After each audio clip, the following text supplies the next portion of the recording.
Tuje kandi mbahaye ikaze na karibu mwe mwese mubana natwe umunsi ku wundi. Uwo ni Mossad Bolson. Uyu mugabo rero turagarukaho mu ncamake ikiganiro yagiranye na France 24 ubwo yaganiraga yaje guhishura ubwirukirimbuzi bugendanye n'u Rwanda ndetse na mama 23 n'ibigendanye n'umujyi wa Uvira ko bawuvuyemo igitutu cyakoreshejwe n'imbaraga z'umurengera Leta Zunze Ubumwe za Amerika yashyizeho, ariko nanone kandi agaragaza yuko bitazarangirira aho ngaho nyuma ya byinshi by'amabaga kirimbuzi yashyize hanze. Nkuko yatangiye abivuga rero yagarutse ku ngingo enye z'ingenzi arizo tugiye kugarukaho uyu mwanya wa none. Not at all. We said from the beginning that the Washington Accord is just the starting point. It's not the end game. It's the starting point. The end game is to have full peace and stability in the region. Happening. But that's a process. It's a process that's going to take some time. The Washington Accord was the launchpad of this process. And the beauty of the Washington Accord is that it has built-in mechanisms, several mechanisms addressing various aspects of this conflict. Plus, it's complementary to the Doha track, which is led by our Qatari partners, in full support with the full support of the United States, of course, and other partners such as the AU, for example. So that's absolutely complementary because it addresses the issue between the M23 and the DRC government. This was not really covered by the Washington Accords. The Washington Accord was between Rwanda and the DRC. But I see what you're saying. We were extremely disappointed by what happened within few days. But can you imagine if we didn't have an accord? I mean, the situation would have been much more chaotic. Who's to blame?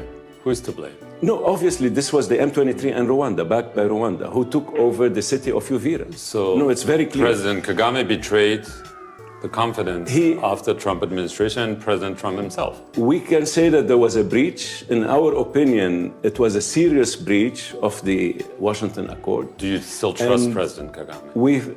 We hope so. We hope so. We're engaging with him. We are yet to see some actual steps in the battlefield. What we've seen, having said that, let me just be clear. They did take over, the M23 group backed by Rwanda took over the city of Uvira. After we engaged with President Kagame, they withdrew from the city of Uvira.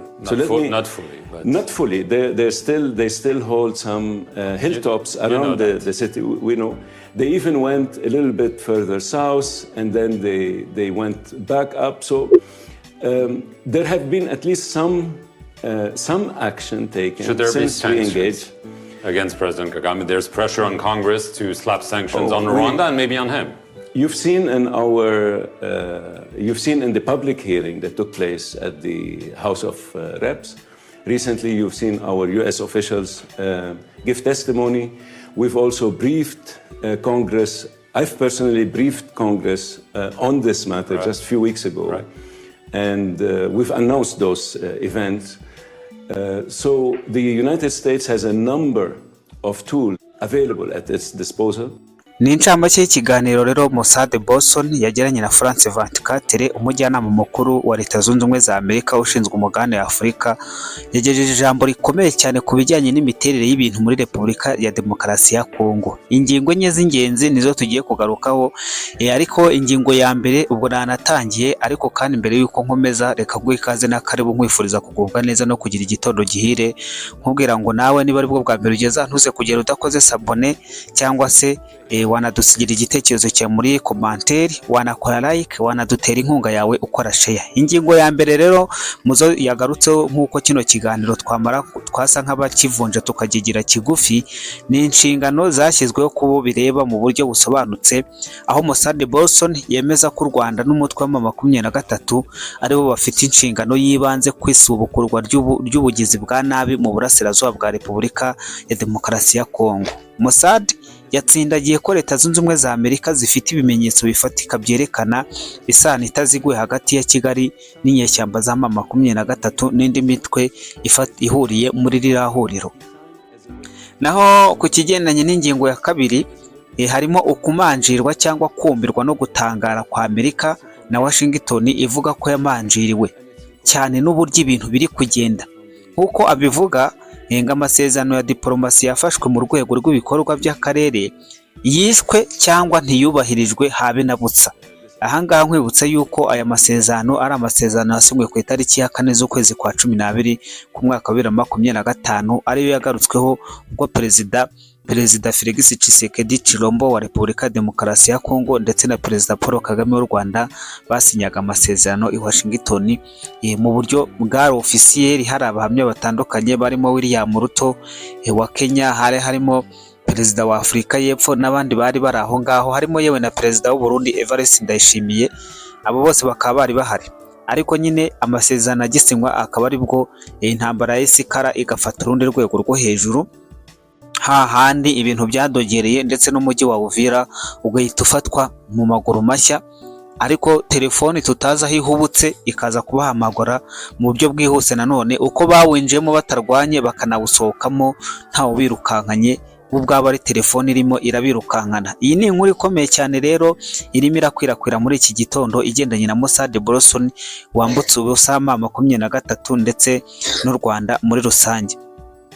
Ahangaha ku ngingo ya 3 uyu Mossad Bolson akaba yavuze ku bigendanye n'ibihano, aho yavuze ko ibihano si iby'ikirango gusa, ntabwo ari ibintu biri hari abimanitse hari bitakora, ntabwo ari ibipankarite cyangwa se ibistati bamanitse hariya, ahubwo ku kigendanye n'ibihano Mossad Bolson yababuriye, arangiza ababurira agira ati ibihano bya Amerika si ugushaka kugaragara muri politiki gusa, birashoboka kongerwa cyangwa bikagurwa niba imiterere y'ibintu idahindutse. Bisobanutse neza yuko ibihano bishobora kuzamurwa bikaba byinshi cyangwa se bikagenda bishyirwa muri segiteri nyinshi bikaguka, niba byari biri muri segiteri ziri politike bikajya no muri segiteri z'ubuzima, bikajya muri segiteri z'ubukungu, bikajya muri segiteri z'umutekano, bikajya ahantu hatandukanye hose bikahajagajaga. Ibingibi Mossad Bolson nibyo yagarutseho ku ngingo ya 3, ariko kandi ingingo ya 4 yagarutse avuga ahamagarira kugabanya amakimbirane vuba na bwangu. Leta Zunze Ubumwe za Amerika zikaba zisaba yuko hagomba guhita habaho guhagarika inkunga ihabwa M23, ubwo ni inkunga itangwa n'u Rwanda kuko nirwo yagarutseho. Hakabaho kubahiriza amasezerano yo guhagarika imirwano, hakabaho gusubukura mu buryo bwizewe inzira z'amahoro, kandi Washington ikemeza ko ishaka umuti binyuze muri diplomasi, ariko ntiyakuyeho gukomeza gushyiraho igitutu. Bisobanuye neza yuko hari amahirwe menshi yo gukomeza kwifashisha diplomasi cyane kurenza kwifashisha intambara, ariko nanone yasezeranyije yuko nubwo diplomasi yakomeza kwifashishwa igitutu kitazavaho. Leta Zunze Ubumwe za Amerika zavuye mu buryo bwo kwitwararika. Uyu munsi wa none ntabwo Leta Zunze Ubumwe za Amerika ziri mu buryo bwo kwitwararika, ahubwo zafashe ikindi cyerekezo, zemeye ku mugaragaro umurongo ukomeye kandi ukomeye kurushaho. Zashyize Kigali imbere y'inshingano zayo. Ubutumwa burasobanutse: kwihangana kwa Amerika gufite imipaka. Ubwo rero niba bimeze bito, mu byumve ikigomba guhita gikurikiraho nyine, nta kindi, hagomba kuza kubaho ikindi kintu gikomeye. Iri jwi rirakaze, ntabwo mbizi niba abantu bari kuryumva nk'uko njye ndyumva. Ni ijwi rikaze, ubutumwa buraziguye kuri France 24. Niba Mossad Bolson ashinja u Rwanda na M23 kuba nyirabayazana w'urugomo rwo mu burasirazuba bwa Kongo, Washington ivuga ko yamanjiriwe cyane. Ubwo murabyumva niba ari ukumanjirwa, sinzi niba kino kinyarwanda ari gukoresha kumanjirwa cyangwa niba yarumiwe, niba yaraguye mu kantu. Washington yaguye mu kantu.